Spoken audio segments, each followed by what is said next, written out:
WNBA finals. And so I'll leave it there. I mean, I'm just obviously disheartened.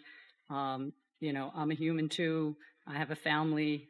I have two kids who are devastated by these comments. And so all I'll say is just, it's obviously WNBA finals. And that's all I'll say for now. Honestly, I'm disheartened. I'm human. I have a family, two kids who are devastated by these comments. I had hoped this would be one day of peace. Christmas morning 2025 was supposed to be a rare pause for the WNBA front office and Commissioner Cathy Engelbert. After a season of record-breaking viewership, but also racial tension, locker room drama, and off-court controversies, the league needed a moment to breathe. They wanted the news cycle to focus on the NFL or NBA Christmas games, anything but internal politics. At 10 a.m. Eastern, that peace shattered. It wasn't a press release. It wasn't a highlight reel from the WNBA. It was a Nike tweet, a 30-second video titled From Anywhere, starring Caitlin Clark. The ad didn't just go viral, it reportedly sent WNBA headquarters into panic mode. To understand why a sneaker commercial caused such a reaction, you have to look beyond basketball. For decades, the WNBA operated on the philosophy of the collective. Every player is equal. Every story matters. No one is bigger than the league. Commissioner Engelbert built her reputation on this socialist marketing approach, shielding the league from volatility. But the From Anywhere commercial broke that model. With cinematic visuals, celebrity cameos from Travis Scott and the Kelce brothers, and a swagger more suited to a blockbuster than a sports ad, the message was clear. There is Caitlin Clark, and then there is everyone else. One player elevated to mythic status without the league's permission? That's a direct challenge to the commissioner's authority. The commercial focused entirely on Clark's personal brand. She dominates every frame, shooting impossible shots, surrounded by cultural icons, while the WNBA logo barely appears. It's not about basketball. It's about a star who transcends the sport. League insiders reportedly viewed this as a rogue move. Nike didn't need the WNBA to sell shoes, they needed Caitlin Clark. Timing made it worse. Just weeks earlier, the new unrivaled league, founded by Breanna Stewart and Nafi Sakia, launched as an equity-based off-season league for players. The WNBA threw everything at Clark to join, reportedly offering over $1 million for a few weeks of play, dwarfing her WNBA salary. She declined, choosing rest and golf instead. Yet, on Christmas Day, Nike released a commercial that completely overshadowed the unrivaled league's launch. The metrics told the story. Clark's 30-second clip drew 6 times more views than the entire unrivaled league campaign. The old guard's narrative, that Clark was missing out by sitting out, was flipped on its head. Fans weren't loyal to the league. They were loyal to Caitlin Clark. For Engelbert, this revelation stripped her of leverage. How do you govern a player who holds the keys to the kingdom? Financially, it was embarrassing.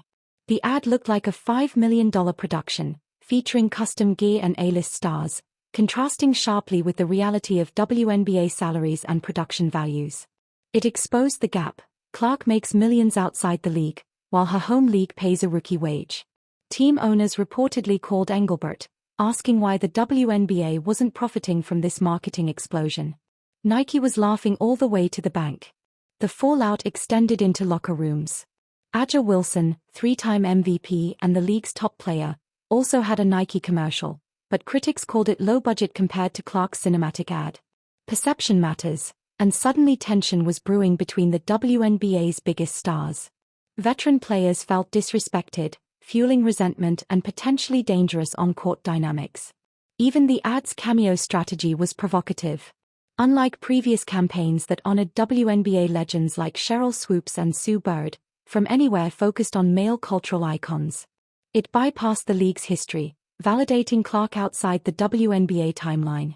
The commissioner, who relies on veterans and alumni support, suddenly faced a fractured fan base. New fans obsessed with Clark, old fans loyal to tradition. The commercial also rebutted Engelbert's controversial Lucky Stars comments from October 2025, in which she suggested players should thank the league for media deals. Clark's ad was a silent but powerful statement. I am the star. I don't need your gratitude.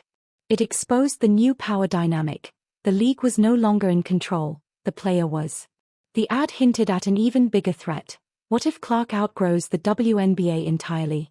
Nike and other sponsors proved the money exists. If the league can't meet her value, nothing stops a global tour or a personal league that eclipses the WNBA. From Anywhere wasn't just marketing, it was a warning. Finally, the ad's international rollout misstep further embarrassed the league. Fans in Brazil, France, Spain, and China couldn't buy the shoes.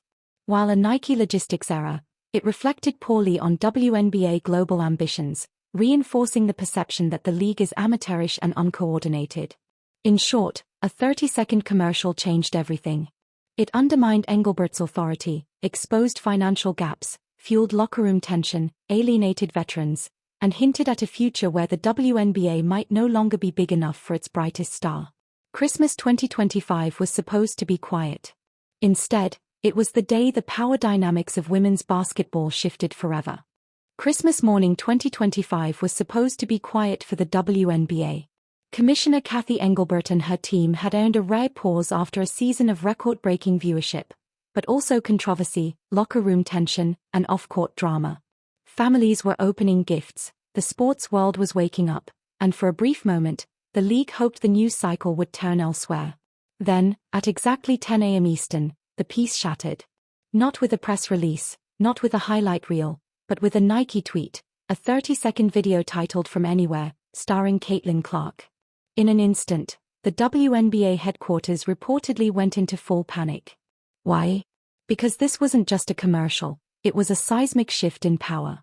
For decades, the WNBA had operated on the principle of the collective, every player equal, every story valued, no one above the league. Engelbert built her reputation protecting that ecosystem. But Clark's commercial said otherwise. It declared one player bigger than the institution itself. The ad was cinematic, high-budget, and dripping with swagger. Travis Scott and the Kels brothers made cameo appearances. Clark sank impossible shots, stood in the snow, and was framed as a cultural phenomenon, not just a basketball player. The WNBA logo was barely visible. Nike wasn't selling the league, they were selling Clark. Timing magnified the impact. Weeks earlier, the unrivaled league, founded by Breanna Stewart and Nafi Sakia, launched as a players-first off-season league. The WNBA offered Clark a historic $1 million-plus deal to join. She declined. But on Christmas, the Nike ad instantly outshined the unrivaled league, drawing 6 times more views than its entire launch. The message was clear: fans followed Clark, not the league. Financially, the contrast was brutal. The ad looked like a $5 million production, while WNBA salaries and broadcasts remain modest. Clark thrives outside the league's ecosystem, creating pressure for Engelbert to justify the league's value. Owners reportedly demanded answers. Why isn't the WNBA cashing in on its own star? Locker room dynamics were also at risk. Aja Wilson, the reigning MVP, had her own Nike commercial, but side-by-side comparisons painted Clark as the golden child. Veteran players felt slighted. Tension, resentment, and potential on-court drama loomed. The ad also bypassed WNBA history. Legends like Cheryl Swoops, Lisa Leslie, and Sue Bird were absent, replaced by male cultural icons. Clark was framed as outside the league's lineage, a statement that alienated the league's traditional fanbase while elevating a new one.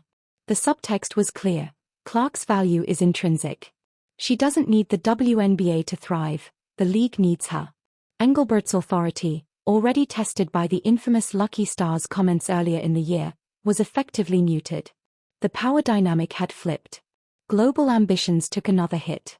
Fans in Brazil, France, Spain, and China couldn't access the merchandise, exposing logistical failures and undercutting the league's expansion narrative.